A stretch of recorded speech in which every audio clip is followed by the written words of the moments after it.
For the second day in a row, Britain has recorded its highest ever coronavirus figures as the new strain hits the country hard. The UK registered a record number of daily coronavirus infections for the second day in a row, as the rapid spread of the Omicron variant continues to cause concern across the country. More than 1,690 Omicron cases have been found in Britain, the biggest daily increase since the COVID-19 variant was detected in the country, taking the total Omicron cases found in the country to over 11,000.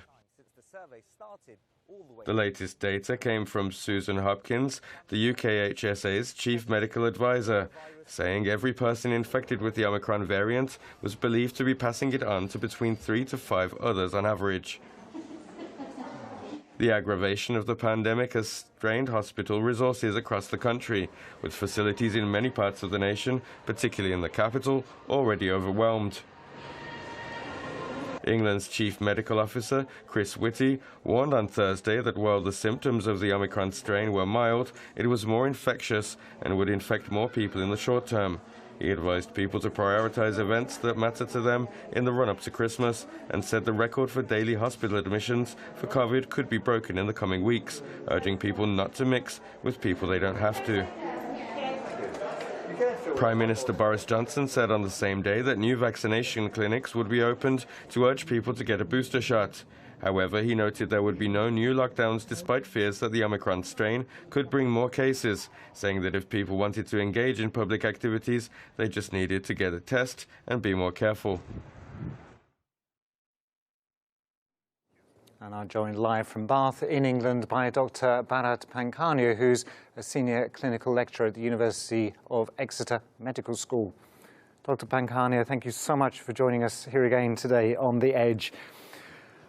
Now, as we just heard, the number of Omicron cases in the UK is soaring. The figures just released earlier today estimate that there were 3,200 new cases today, almost double yesterday's. The number of cases has been doubling every 2 days in the last few weeks.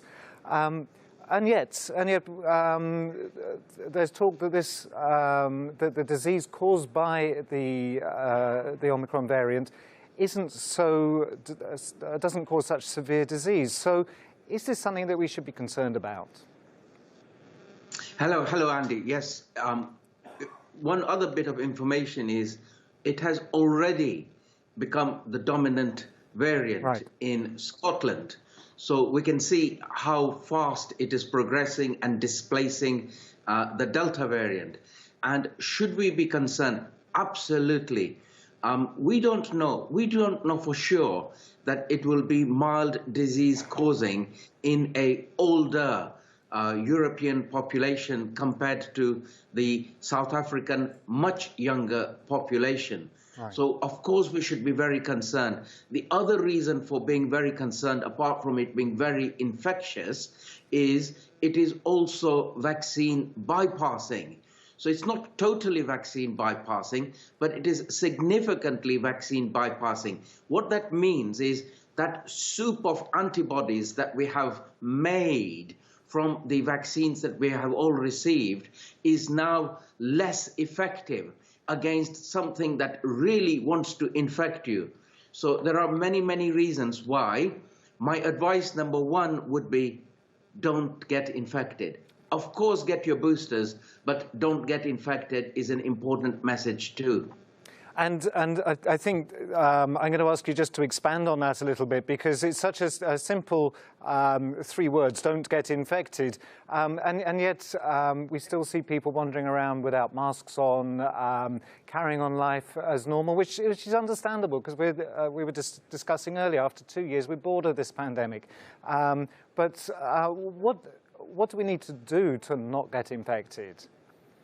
So one thing is to know how you can get infected and then take measures against that knowledge.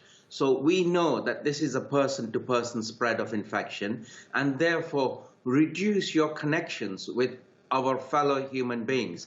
Nothing we can do at the moment, but all we can do is say good times will appear. In the meantime, reduce your connections in especially crowded indoor, poorly ventilated places, those parties where we sing and talk in a loud voice in a noisy environment, anywhere where there's lots of people who may be secreting millions and millions of virus particles, which we would inhale, get infected, and get ill.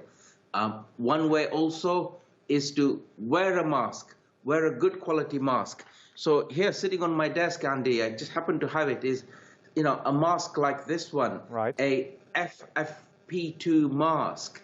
It's much better, much tighter fitting. So I say the virus gets more infectious. We up our game with respect to the quality of the mask that we're all wearing. So it's keeping a balance and just keeping a step ahead. But as well as not getting infected, obviously, just 2 years ago, at the end of the year, we look back at 2 years ago, we were hearing about this troublesome little thing coming out of China where it's probably just a seasonal flu, which turned out not to be. And then a year ago, we were talking about vaccines coming on stream, and everyone was very excited about getting their first shots in the arms.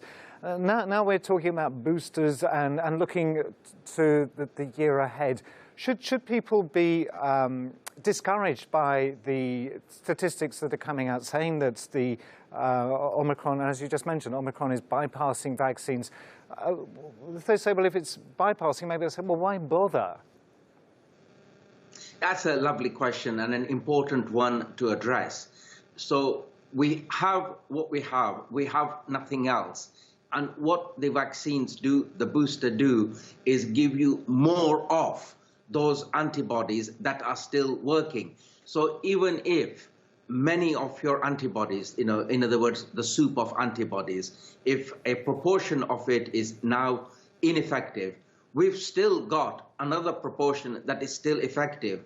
And if we have more of it via the boosters, then it will neutralize the virus and keep you safe. But a better strategy is never to have the virus in the first instance.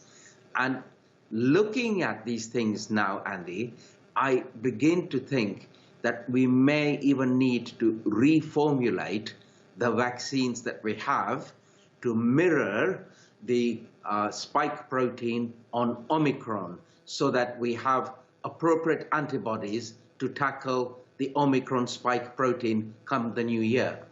I think we must add into that it's incredible, almost literally incredible, that the vaccine was, that came out almost a year ago, the vaccines that started to roll out, that they were put together within and tested within a year. And this is a miracle of science that we really mustn't underestimate. In the year that's passed, I'm certain that the researchers have been carrying on full tilt and understand even more now about the virus. So do you think that we'll see different ways of tackling the coronavirus, maybe in a way that's a little bit more generic and will knock out a part of the virus that can't variate? Yeah, no, absolutely. So one thing that we must do is suppress infections, and we've spoken about this a lot, i.e. immunize Africa and other poorer parts of the world. The second thing that is now also going to become mainstream is medication that you take early on in your infection. And we have at least two very good contenders. One of them is a nucleoside analog. That nucleoside analog basically makes the virus make lots and lots and lots of mistakes because it has been tricked into accepting this medication, thinking it's part of its RNA makeup. Right. And it makes so many mistakes, it self-destructs. The other medication is an antiviral. Viruses need enzymes to put it all together and become an effective, viable virus. So if we have medicines that destroy these enzymes and it stops them working properly, that's also a good therapeutic. So we are getting pills that are coming on the market which are working from Pfizer, from Merck, and from other pharmaceutical companies. And the trouble with that is it has to be taken very earlier on in your infection. But overall, it is good news that we've got better understanding, it is aerosol spread. Vaccines do work. We can reformulate the vaccines. And we've now got brands of antivirals like the enzyme denaturing one or a nucleoside analog. And we've also got monoclonal antibodies that we can also produce. So there's lots of good news. We mustn't despair. Well, it's very exciting to hear this armory of tools that are being levelled up against this evil virus. And I look forward to speaking with you in the new year about how this is really moving things on. Now, this time of year, when we were kids, we used to sing, all we want for Christmas is our two front teeth. Now I think all we want for Christmas is for the virus to go away. Dr. Barat Pancano, thank you so much for joining us here again today on The Edge and for all your expertise this year. Thank you. England's chief medical officer says that the Omicron variant could rise incredibly fast, but its peak should subside quickly due to boosters. Prime Minister Boris Johnson's urged people to use caution in the face of the variant. However, Johnson insisted England was not being put into lockdown by stealth after some of his own MPs accused the government of putting hospitality under an effective lockdown. We'll continue to closely follow the developments regarding the Omicron variant